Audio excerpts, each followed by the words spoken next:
جوانان عزیز، منفیگرا نباشید. متاسفانه امروز جامعه ما از جوانان منفیگرا رنج میبرد.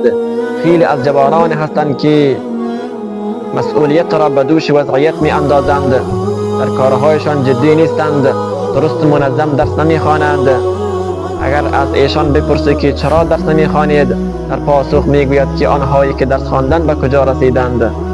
من در پاسخ این جوانان شکست خورده میگویم که آنهایی که درس خواندند، زحمت کشیدند و به تنبلی تن ندادند، حالا دکتران خوب، انجینیران موفق، استادان ماهر، دعوتگران بیدارگر، خطیبان شور آفرین، مصنفین چیره دست شدند.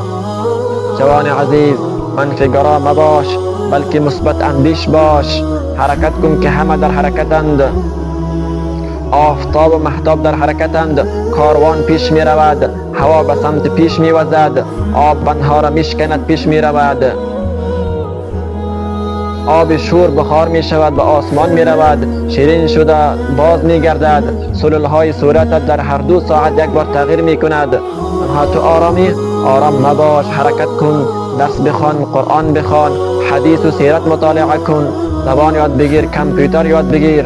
آرام مباش که نابود می شوی، بدبوی متعفن می شوی. آب اگر آرام بماند گندیده می شود، اگر حرکت کند مستر حیات قرار می گیرد. تو با زندگی خودت خیانت نکن، خود را دست کم نگیر.